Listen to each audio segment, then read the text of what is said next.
Friends, tax payers जल्दी करें ये काम वरना होगा बड़ा नुकसान।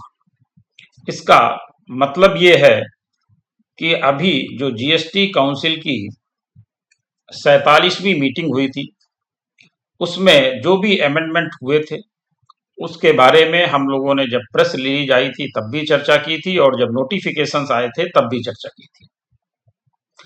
उसके बाद हमें कुछ कंप्लायंसेस करने थे, जो कंप्लायंसेस की एक समय सीमा निर्धारित की गई थी। हमें वो कंप्लायंसेस उस सीमा के अंतर्गत ही करने हैं। अगर हम उन कंप्लायंसेस को समय से नहीं करेंगे तो हमारा नुकसान हो सकता है। इसलिए हमें ये ध्यान रखने की जरूरत है कि कौन कौन से ऐसे काम हैं जिन्हें हमें समयबद्धता के अनुसार करना है। आइए देखते हैं सबसे पहले कि जो काम हम लोगों को सौंपा गया था कि आपको 16 अगस्त 2022 से पहले एक एप्लीकेशन देनी है। किस संबंध में थी वो एप्लीकेशन? वो जीटीए के संबंध में थी कि जीटीए अगर इस स्कीम के अंतर्गत आना चाहते हैं तो उन्हें 16 अगस्त 2022 से पहले अपनी एप्लीकेशन सबमिट करनी होगी। क्या था, थोड़ा सा विस्तार में देखते हैं। In respect of supplies on which GTA pays tax at the rate of 2.5%, GTA shall not take credit of input tax charge on goods and services used in supplying the services। तो ये जो है notification number 03/2022 dated 13 जुलाई 2022 से संबंधित है, जो कि 18 जुलाई 2022 से ऑलरेडी एप्लीकेबल हो चुका है। तो अगर आप लोगों ने इस स्कीम के अंतर्गत 18 जुलाई से काम शुरू कर दिया है तो आपको ये एप्लीकेशन 16 अगस्त 2022 से पहले सबमिट करनी है। इसमें क्या बताया गया है कि अगर जीटीए फॉरवर्ड चार्ज में जाना चाहता है और 5% की स्कीम लेना चाहता है, जैसा कि आपको मालूम है कि इसमें 5% और 12% दोनों स्कीमें हैं। 5% की स्कीम जो ऑप्ट करेंगे उनको आईटीसी अवेलेबल नहीं होगी और जो 12% की स्कीम ऑप्ट करेंगे उनके लिए आईटीसी अवेलेबल रहेगी, यानी वो आईटीसी का क्लेम करेंगे और जो 5% चार्ज करेंगे वो आईटीसी का क्लेम नहीं करेंगे। कौन नहीं करेगा? जीटीए नहीं करेगा। यानी ये जो आईटीसी अवेलेबल नहीं है वो केवल जीटीए के लिए नहीं है, लेकिन अगर 5% में जो रिसीवर है, सप्लाई रिसीवर है, वो अगर 5% में आरसीएम में जमा करता है तो उसको आईटीसी मिलेगी। और अगर यहां से फॉरवर्ड चार्ज में अगर जीटीए बिलिंग करता है तो उसमें 5% या 12% टैक्स चार्ज करता है तो रिसीवर को उसकी आईटीसी बिल्कुल मिलेगी। केवल जीटीए के लिए ये ऑब्जेक्शन है कि वो 5% अगर फॉरवर्ड चार्ज में जा रहा है तो वो आईटीसी क्लेम नहीं करेगा और 12% के टैक्स रेट में जा रहा है तो वो आईटीसी को क्लेम कर पाएगा। The option by GTA to itself pay GST on the services supplied by during a financial year shall be exercised by making a declaration in Annexure V on or before the 15th March of the preceding financial year।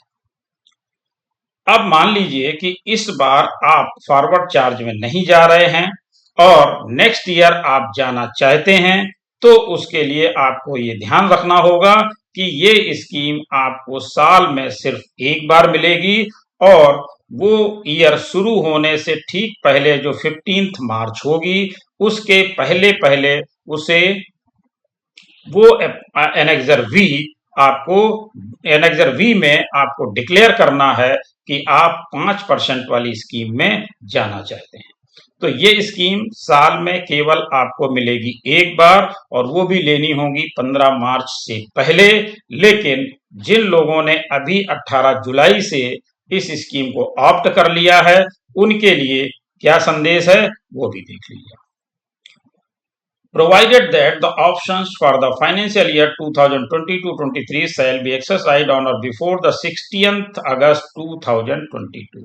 उनको जाना है 16 August 2022 से पहले, यानी आई annexure we जो है वो उन्हें सबमिट करना है 16 अगस्त 2022 से पहले। तो अगर आपने स्कीम को ऑप्ट कर लिया है तो आप 16 अगस्त 2022 से पहले अपना एनेक्सर वी जरूर से जरूर सबमिट कर दें, अदरवाइज आपको इसका फायदा नहीं मिल पाएगा। Provided further that invoice for supply of the services charging central tax at the rates as applicable to Class B may be issued during the period from the 18th July 2022 to 60th August 2022 before exercising the option for the financial year 2022-23। यानी वो 18 जुलाई से लेकर के 16 August 2022 तक इस scheme को opt कर सकते हैं और 16 अगस्त के पहले पहले उनको एनेक्सर वी फाइल करना होगा। But in such a case the supplier shall exercise the option to pay GST on its supplies on or before the 16 August 2022। तो ये था आज का जो आपको कंप्लायंस करना है, इसको बिल्कुल भी आपको नहीं भूलना है। अगर आपने स्कीम ऑप्ट कर ली है या आप स्कीम अभी ऑप्ट करना चाहते हैं तो अभी भी आपके पास 16 अगस्त 2022 तक का समय है।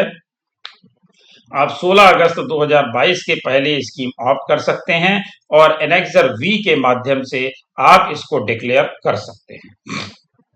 और अगर आपने ऑलरेडी स्कीम ले रखी है तो आपको एनेक्सर वी सबमिट करने से बिल्कुल भी नहीं भूलना है, उसको आप जल्द से जल्द सबमिट कर दें जिससे कि आप इस स्कीम के हकदार बने रहें। तो मेरा ख्याल है ये चीजें आपको क्लियर हो गई होंगी। आज कुछ सर्कुलर्स 3 सर्कुलर्स आज नए आए हैं, उसके संबंध में भी बहुत जल्दी मैं आपको वीडियो अपलोड करूंगा जिसमें कि बहुत सारे क्लैरिफिकेशंस दिए गए हैं।